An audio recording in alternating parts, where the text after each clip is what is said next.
In 483 BC, Athens faced a problem most governments would consider a miracle. It had too much money. A rich new vein of silver had been discovered in the mines of Laurion. The popular plan was simple: divide the money among the citizens. Every eligible man would receive 10 drachmas, free money, democracy's favorite kind of policy.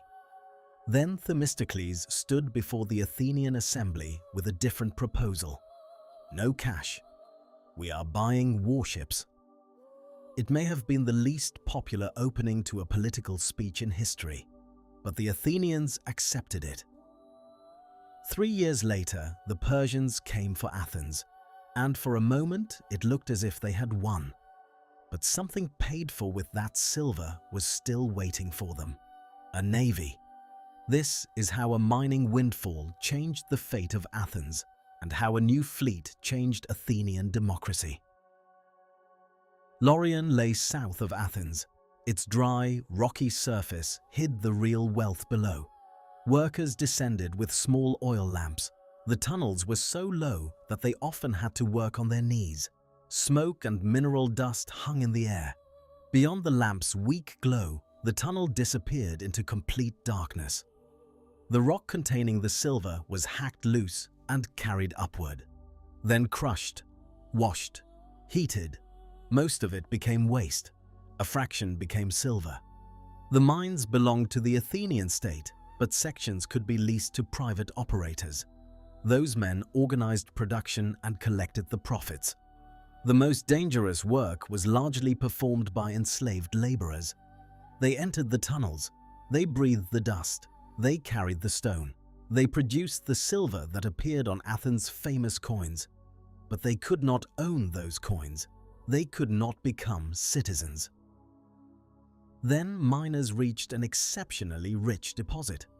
According to the ancient text known as the Athenian Constitution, the discovery brought the city more than 2.5 tons of silver. Athens had found a fortune.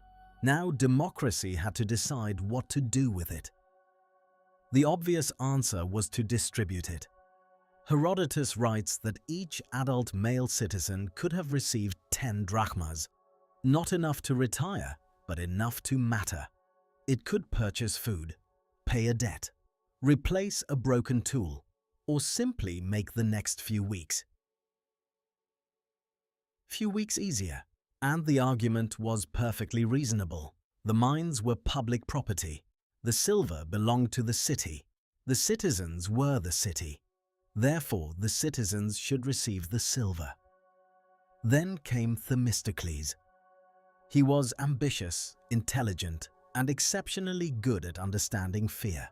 Athens had defeated a Persian invasion at Marathon only a few years earlier. Many Athenians wanted to believe the danger had passed. Themistocles may have suspected otherwise.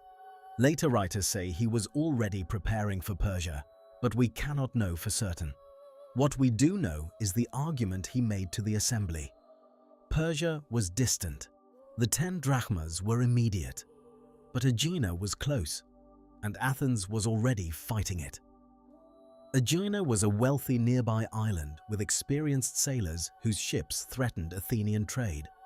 Themistocles proposed using the silver to build a new fleet of triremes, fast warships driven by oars. Officially, those ships would fight Aegina. The argument worked. Aegina made the fleet politically possible. 3 years later, Persia would make it essential. The Athenians voted. They rejected the payment. The silver would become ships. The ancient accounts disagree on the number. The Athenian constitution says 100 new triremes. Herodotus says 200. Either way, the program transformed the city into a naval power.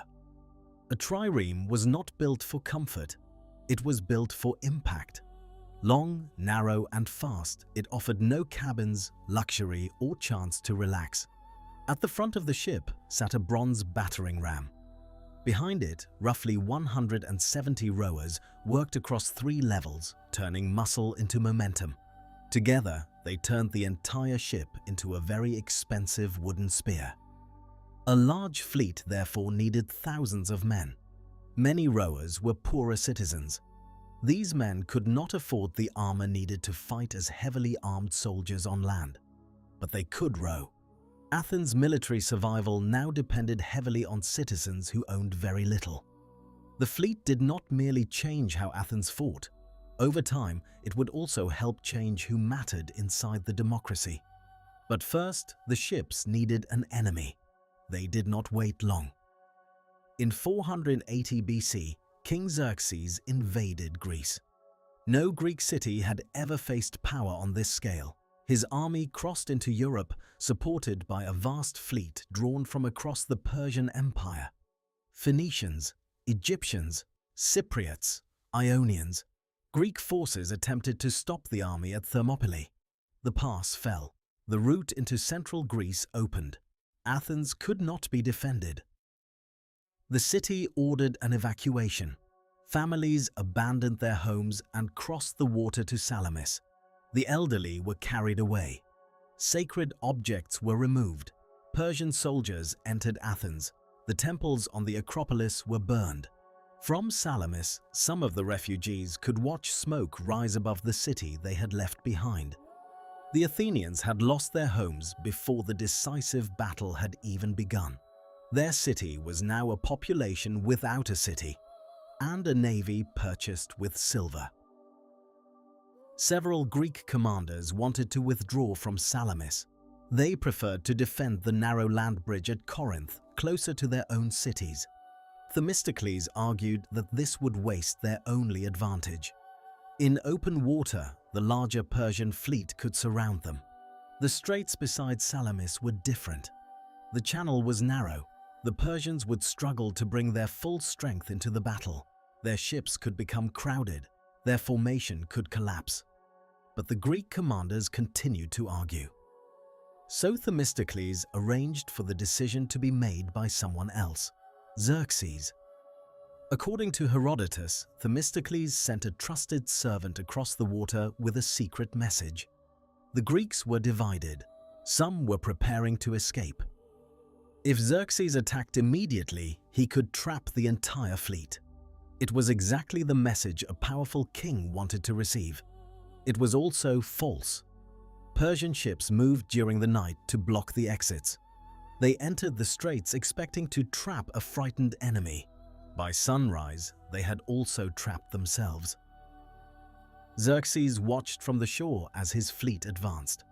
The Greeks remained inside the channel. Then the triremes began to move.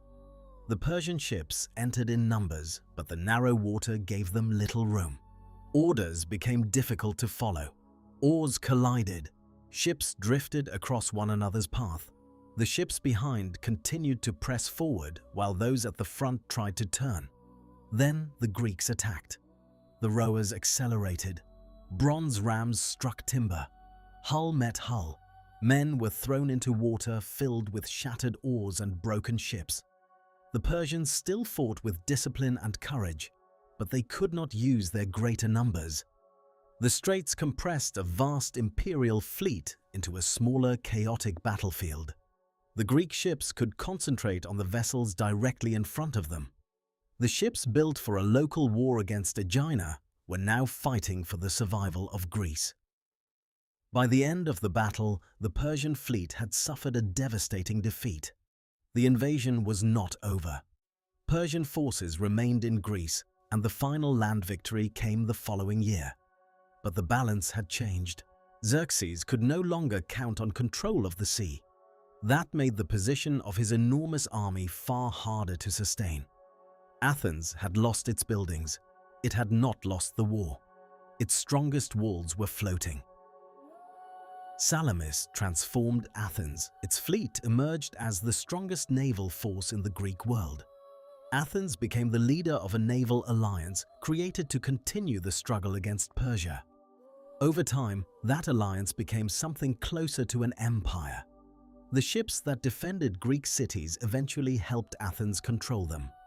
The same navy also changed political power at home. Many poorer citizens had rowed the triremes. Their service made the importance of ordinary citizens harder to ignore.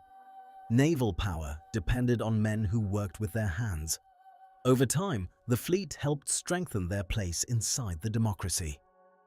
The citizens of Athens had sacrificed their 10 drachmas, but it had still been their decision. They debated, they voted, they chose ships. Within a decade, Athens rewarded the architect of its survival in a distinctly Athenian way. It ostracized him, sending him into exile by popular vote. Later accused of treason, Themistocles was forced to flee Greece. The man who had prepared Athens to resist Persia eventually found protection inside the Persian Empire. It was a strange ending for the architect of Salamis, but the larger result of his decision survived him. The mountain gave Athens silver.